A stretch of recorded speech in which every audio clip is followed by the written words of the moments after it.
All right. Thank you very much, Wayne. So my big takeaway is to show up.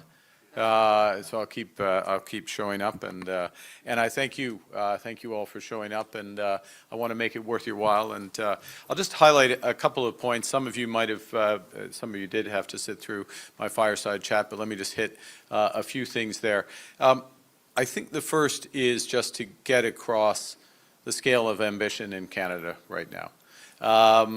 We intend over the course, the course of food security. We mentioned food security. Ken Seitz is your one-stop shop for food security with Nutrien globally, and that's actually not an exaggeration. It happens to be true. There you go. First boast of the evening. Secondly. It's enormous food. I'm just warming up for my American level of boasting. We are going to double our non-U.S. exports over the course of the next 10 years. We think we can do it in a much shorter period of time. That's $300 billion of additional exports.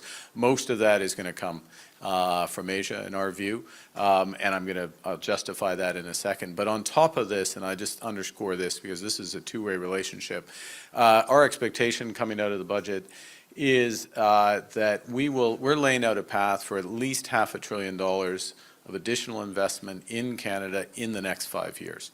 Additional, not total, additional. And that's U.S. So these are orders of magnitude that start to be relevant.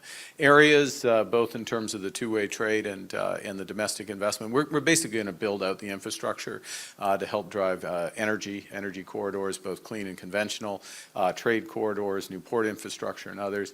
But from LNG, where we're putting ourselves on a path to at least 50 million tons by the end of this decade, but double that by 2040, potentially more. It's easily done when you have the fourth largest reserves of LNG in the world, and you have demand here for the energy transition.